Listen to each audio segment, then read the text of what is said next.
every Monday we have Motivation Monday, and we host different kinds of people who have overcome something, who are doing something to bring about change in the community, and their stories are amazing.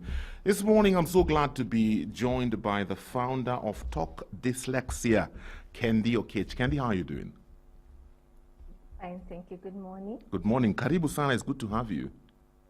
Thank you for having me. Awesome. So let's first of all begin by understanding what dyslexia is, because I believe a lot of people have no idea what we are talking about. So what is dyslexia? Dyslexia is defined as difficult with reading and writing. Mm-hmm. We also have people who have difficulties processing information, like spoken word, or processing things like words, like when you're being taught in class, the sounds. People who have dyslexia have difficulties with comprehending that. Okay, so where does your story begin? Because I understand you found out that you have this condition later on in life. So take us back to your days in school. How did this affect your schooling? Well, it was, I always wondered how come I was the only one in my family who was struggling in school. Like, we'll be given, we'll be told to go and read, like maybe after school, you know, just doing the extra reading. Then when I sit down to read, I'm actually not understanding anything. I'll just keep on flipping pages. And I try to understand things I read, but for me to understand something, I had to read it like so many times, so I can comprehend the same. And then my siblings were doing so well in school, and I was wondering, why am I different? Why is it that it takes me so long for me to understand something, but I don't see the same with my siblings? Because I can tell you, we have 3 engineers in the family and a pilot. Wow. So the pressure was so much, and of course that gave me a very low self-esteem. Like, for example, when we were taken to a boarding school, I remember having to feign a toothache because school was just, I felt school was not for me. It was just so hard. And I kept on looking for excuses to be away from school. So when I got home and my mom is like, okay, why have you come? Why have you run away from school? I was in class 4 and the school was so far away, probably like maybe 4 kilometers from home. So I went home and I'm looking at my mom and I'm thinking I have to come up with a very good excuse why I'm away from school. Because the beating I'll get, I'll never forget in my life. So I told my mom that I've been having a toothache. There's no teacher who's taking me. These guys are ignoring my pain. So my mom told me, okay, let's go to hospital. So I was taken to a dentist. Wow. And then the only solution that was there was to remove an aching tooth. So you can imagine it was a molar and it was taken out, a very good, healthy tooth. Wow. And I was taken back to school the same day. So same day? Same day. I was taken back to school. So yeah, it was a cry for help, thinking back. But I mean, my mom and my dad didn't go to school, so they couldn't really understand what I'm going through. And again, how many people know about dyslexia? Very few. I also remember, like in high school, in Form 1, our English teacher picking my composition and reading it out loud in class. And he said something like, Candy, beauty with no brains. Oh my goodness. Listen to what she writes. Then he kept on, he read and putting all my spelling mistakes on the board. Like I can recall one of the words was corruption. And I spelled it C-O, I think, double R-A. Because as dyslexics, we write what we hear. Yeah. Right? Yeah. So corruption, I wrote with an A. So I remember all those words that he would put on the board that I had done a spelling mistake on. And of course, in being Form 1, and it was a mixed school, it was so embarrassing. I was so humiliated. And of course, I lived with that for some time. And I kept on going back to it like, I'm not good, I'm not good, I'm not good. Okay. Otherwise, how come I'm being ridiculed like this? Yeah. So no one around you, whether it is your teachers or even back at home, no one ever suspected, okay, something seems like it's not right. No one. No, and you're called lazy. Like, you just need to read because, like, even the same form one, I can tell you, I had 88 in chemistry. So someone is wondering, how come your English is so bad and you're able to perform so well in sciences? So there's something that doesn't make sense. You're just being lazy. So that's what I used to get mostly, that I'm not applying myself enough. Wow. So how did you do in high school? I didn't do so badly, but it was a long journey because, for example, I got 411 marks in KCSE out of was it 700. I went to a private school. Then from there, I only stayed there for 1 year because I became very dramatic. I hated school. I would say I'm sick, I pretend I'm sick, I'm taken to hospital, I'm even admitted. Then I go home, like it was just a mess. So my mom transferred me in Form 2. So when I joined a different school in Form 2, at the end of Form 2, I knew I was not ready to move to the next level. So I told my mom, and I had already now realized what my issues were. Like I had a slow processing, I had a slow audio processing. And then also I had short memory issues. Like, for example, if you tell me something, it takes me time to tell me to process whatever you're telling me. But I had also realized if I read something like I read and reread and reread, I eventually get it. So I said, let me try again Form 2. So I repeated Form 2. And from there, my performance really improved. Okay, the sciences, I was very good at maths. But then the humanities, I really, really struggled. So I scored a B- in KCSE. But I can tell you, I still felt I'm not good enough because I have repeated Form 2. I mean, the same people who are in Form 1 and they're still beating me. Like, how bad can it get? I try so hard because I have siblings who are doing so well. So there's a lot of pressure to perform. But I wasn't seeing, I mean, the B-, that's not what I had worked for. I had worked for an A. Like, I felt I'm applying myself so much, but it's not showing. It doesn't show. Okay. So, like, but there are things that used to give me hope, like, Candy, you're not so badly off.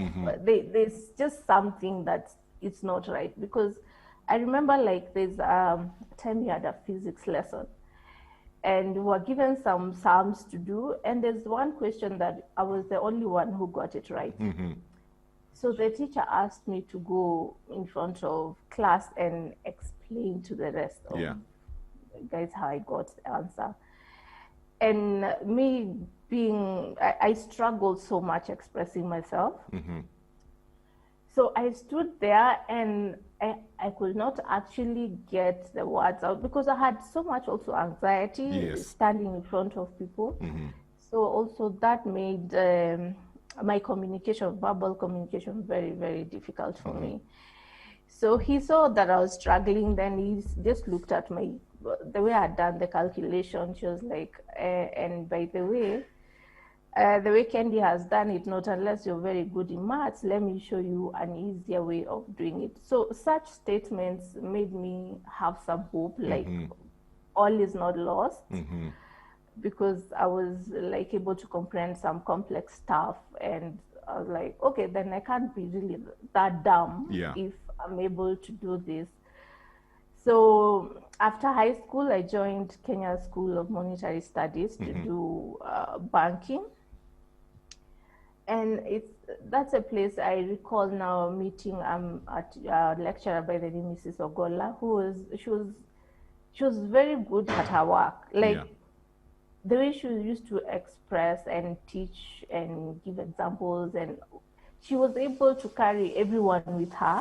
Wow. So I was able to get a distinction in her subject, and without me even having to read extra, like whatever she was saying, I was able to get it from her talking. Like, I was like, okay, if every teacher was like this, I think I wouldn't have struggled so much. Because once you lose me when you're like explaining a concept, it's so hard. If I'm not following word for word, and maybe there's a distraction, there's noise, or there's something you've said and I have to go maybe process that example you've given, and you're still continuing to talk, then you've lost me somewhere. And from there, that's it, I'm gone. Like, I have to find my way now, maybe after class, to be able to understand what you were saying in class. Wow. So after you finished college, did you eventually land a job, or what did you do after college? No, after I went to Kenya School of Monetary Studies, now I went to Nairobi University to do a degree in finance. Okay. So it was also, I had to like bury myself in the books. I have to be in the library all the time. I remember my friends used to make fun of me, like, Kendi, why are you always in the library? Of course, I'm thinking, if I don't do this, then I'll get a pass, or I don't even graduate. But I got a second upper in finance, and I was very happy. So I started looking for a job, and I remember getting 3 job interviews in banks. So, God, and expressing myself was the hardest. Then, of course, because of anxiety, I don't like understand the questions being asked. So, of course, if you don't understand, you will not answer it. So on my 3rd interview, I approached my brother. I told him, okay, I've been to interviews, and these are some of the questions that were being asked. How can I answer them? So he gave me words, and because again, had a slow auditory processing, my short memory issues, and then of course difficulties with expressing myself. And then sometimes I have what I know what to say, but then I don't have words to say. So when we went through the interview process with my brother, so when I went for the next one, I had a bit of confidence in answering them, and I got a job in a bank. Wow. Yes, so I was a teller for some time. And I remember my first experience in the bank was very awful. You know yourself, like, you know what you struggle with. Like, for example, if you're not very clear, or probably I'm listening to something from maybe a radio or a TV, and the sound is not crispy clear, then I really, really struggle. So it has to be I hear you, every word of what you're saying. If there's any form of distraction, then I'm knocked off. So that used to give me also a lot of anxiety when I'm talking to customers, because it's here now, face to face. I'm panicking because I may not understand what the customer is saying, and then the customer will be so pissed off at me and make a drama in the bank. I was like, so even the anticipation of that gave me a lot of pressure and anxiety. Anyway, with time, I grew.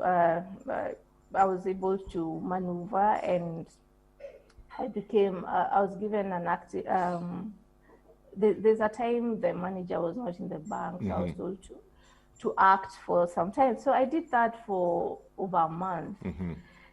So then a vacancy came where, and I was told, okay, can you been acting for this role for so long, and we've seen you can do it, but we can't just hand over the job to Yes. you. I mean, you have to go through the interview like everyone else. Mention the interview and everything just goes crazy in my head. Like, how again do you have to put me through that? Yeah. You've seen literally I can do the job, so why do I have to do an interview? Yeah. Yes, yeah. Of course, now the interview was done, and it was horrible. I didn't get the job. Oh my! Yet you had been doing it for Yes, over a month. yes. Actually, it wasn't over a month. I think I had done it for almost 3 months. Wow. Because now I advocated also for, I remember for policy change, if you act at a position for more than a month, then you're compensated for it. Yes. Right? And that was done. So it was for almost 3 months. So, and I didn't get the job.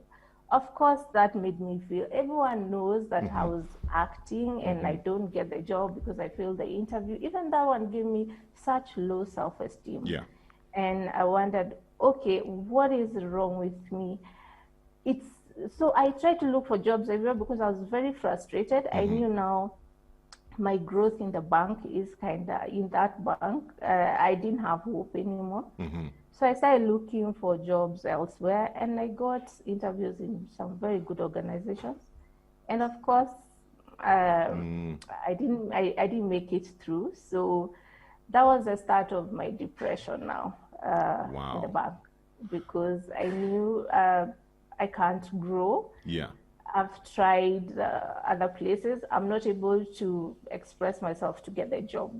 Okay. We'll talk about that next phase of your life shortly. We are hanging out with Kendi Okech, founder of Talk Dyslexia. If you have any questions for us today, 20316 is the SMS line.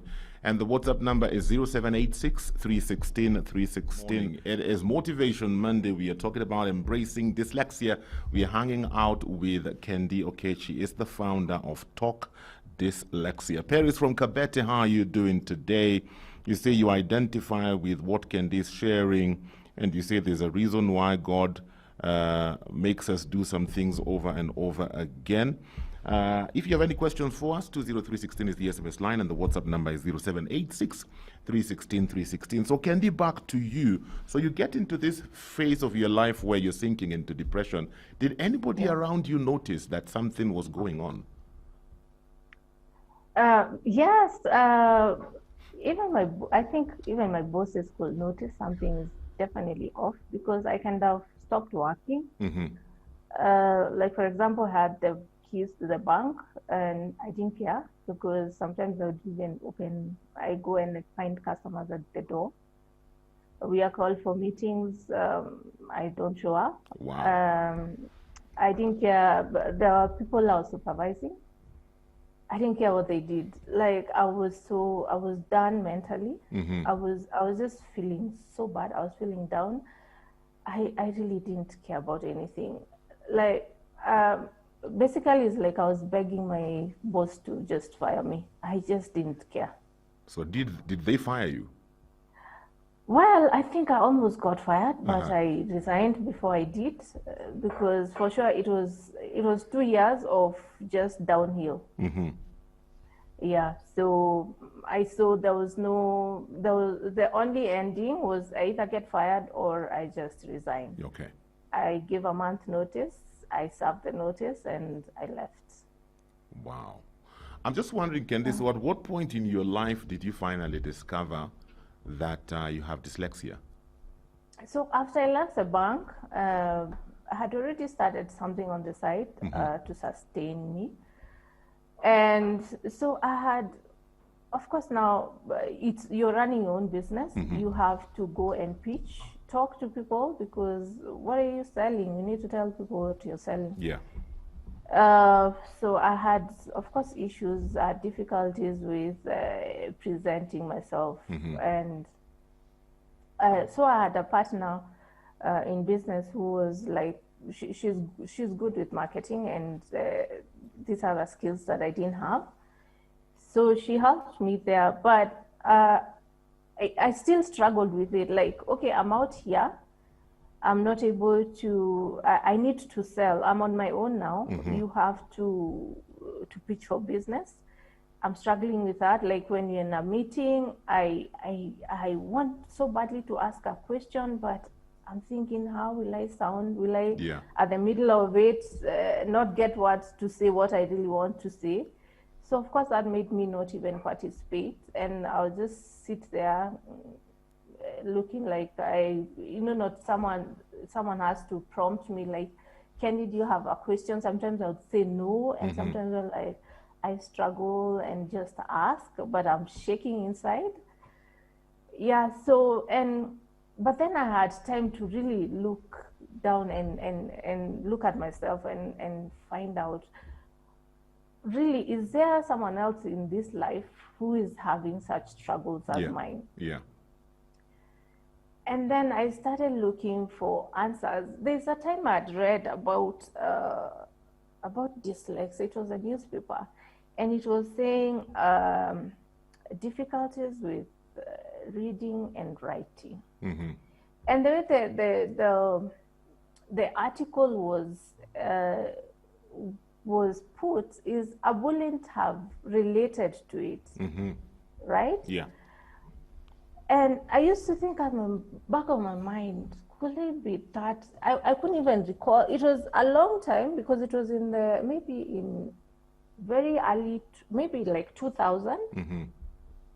So, like now, maybe I would have looked for more information in the internet, like what is this condition and all that. So I used to think I have ADD. But then I was like, it doesn't explain it all. Yeah. You get? Yeah. So I started looking for information in the internet, and that was in 2018. So I went into the internet looking for information of what I'm going through. Like, as I was saying, I have difficulties comprehension. My spelling is horrible. The way I write, sometimes punctuation is all over the place. Yeah. So I was able to put that and come up, and then dyslexia came up when I put those things like comprehension, difficult comprehension. So then I started reading more about it, and there was one article that was really, it was a blogger. Yeah. And I could 100% relate to it. So then I knew, okay, I think I'm dealing with dyslexia. Then I saw it's, again, it doesn't affect your IQ. I was like, okay, that makes sense. And then I also saw the number of people with dyslexia, some of very known celebrities. I was like, okay, it's not so bad. People have made it with life with dyslexia. So I was like, phew. Actually, I was so relieved when I found it. And the first person, of course, I called was my husband. So I told him, yes, it was at Jubo. So I called him. I told him, hey, I've just found out that I have dyslexia. He's like, what? Like, I told him I have dyslexia. He's like, how do you know you have dyslexia? So I told him, first of all, you've never noticed, because I thought now when I read about it, and I saw it's it's a common condition. Yeah. And I thought probably now everyone knows what dyslexia is. And maybe when my husband knew what dyslexia is, and he's seen it, but he can't tell me. Wow. You get? So I told him, you've never noticed? He said, no. So it was like, okay, I'm in a meeting, let me call you back. I'll call you back. So he called me back, and I told him, you come home, we talk about it. So I told him about my life in high school. He didn't know that I had repeated Form 2. So I was like introducing him to his wife now. This is your real life. Wow. But fortunately, he knew about dyslexia. Okay. He knew about Richard Branson had it. So he had an idea what it was. But you see, it's not written on someone's face. Yeah. And of course, he used to see one one or two things, yeah, but you wouldn't really say, okay, now she has dyslexia. He doesn't know how hard it was for me to get where I was. Yeah. Because this is not information that I used to volunteer, because I thought, you will judge me. Yeah. And I'm not ready to be judged. So I just gave you the information that you need to know. Even during my struggles with employment, Yeah. of course, I didn't tell him. You just wonder, okay, what happened? Interviews, like, I don't know, when it didn't go well. But then I'll go to my friend's place after work and I'll just cry. I'll just cry and cry and cry, then come home. Wow. You know, for somebody listening to you, listening to this interview, they would kind of find it hard to picture that you're not able to, you know, you like you stated in your story, presenting is a struggle. Yes. You know, I mean, somebody listening to this would wonder, what do you mean presenting is a struggle? You're such a good speaker. You know, I mean, the way you're telling your story, I mean, it's just unbelievable. Is that something you've had to work through? I did, and once I put, I knew this is called dyslexia, and again I'm talking about my life, living with it. Yeah. So it's not something that I'm looking forward to explain, to know, and then it's something that I've really understood. Like, I'm very comfortable talking about it because it's something I can relate with. I've experienced. Yeah. I've talked about it so much now and it's okay. Like, it's not the end of the world. I was like, I was very happy. I was very happy to know that it's dyslexia and people have it, and it's 20% of the population. So it's so many of us suffer without really knowing. And I was like, I don't want another child growing up thinking that they're stupid, because that's what I used to think. I'm dumb. Yeah, like, that's the only thing that could explain what I was going through. Only that there were episodes that would tell me otherwise. Otherwise, I used to believe for sure, something up there is not okay. Okay, we'll talk a bit about dyslexia, what it's all about, and what you're doing with this organization, and also, you know, what would you tell parents? Because sometimes we put so much pressure on our children to perform academically, and maybe they could be having dyslexia and we have no idea. So what are some key things that we need to look out for? We'll look at that shortly. It's 7:45. We are hanging out with Founder Talk Dyslexia, Kendi Okechi. If you have any questions for her, or maybe you identify with what she's talking about, let us know. We are hanging out with the Founder Talk Dyslexia, Kendi Okechi, sharing her story with us. I've got Kellen. You are tuned in today. You are enjoying the conversation. I also have, in fact, Kellen, you're saying, if I can get this message, I'm happy I'm listening to this. She is describing me. Carla and Nauma, you say, this is really good information to know, especially with handling kids and ourselves. Thank you for sharing that. And then this one is from Stella. You say you've never heard of that condition. Thank you for the information. For her, she got a B-. What? Some of us cannot even say our grades publicly. Stella, don't worry about not saying your grades publicly. So back to you, Kendi. Talk to us a bit about Talk Dyslexia. Why did you begin it? What are you doing through this organization? Okay, now after I found out through the internet that I have dyslexia, I decided to, of course, go seek professional, like, diagnosis from Dr. John Onala. So he told me I have, he confirmed that I have dyslexia. And so from there, I was able now to start now thinking, how do I help those? Because I had never had someone who said they had issues like mine. So that I was like, am I a unique person in this universe? Like, did I fall when I was a child and damaged some part of my brain, or because I was very little, I was very thin. Did I not get enough nutrition when I was growing up, and then I didn't develop correctly? You know, there are all these questions going through my head. And once I put a name to it, I was like, okay, now I understand it. I don't want another child going through the same, thinking that they're dumb. Yeah. And being ridiculed, and of course growing up with such low self-esteem, and parents coming raining on you. So at home you have no peace. At school you have no peace. You have no peace with your classmates, because they are making fun of you, because of course when you're told to read out loud, you are just saying your own things, not what you're reading. So of course you become a target for even being bullied. Yeah, so that's how I founded Talk Dyslexia, to create awareness of the condition, because I knew probably maybe about 5% of Kenyans know what dyslexia is. Yeah.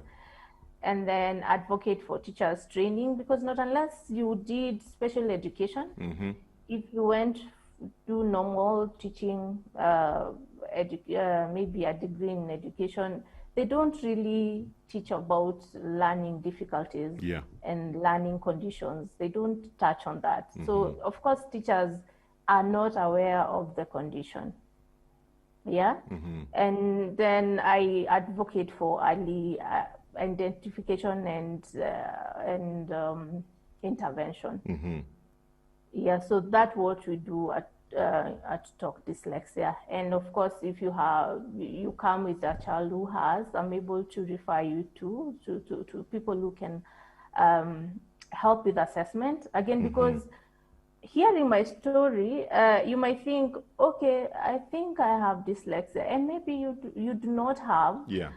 For example, if you have your IQ is low, you will definitely portray signs of dyslexia. You will not understand stuff, comprehend. You'll have difficulties with reading and understanding. All those will be there. Yeah. Yeah, but then a specialist will do an IQ test also, of course, to test on your to test is dyslexia due is it due to low IQ, or because for you to be diagnosed with dyslexia, your IQ has to be average and above. Okay. Average. Okay. Yes.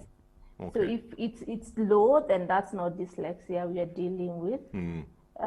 With other conditions. Yes. Okay. There's a question here coming in from Shadrach.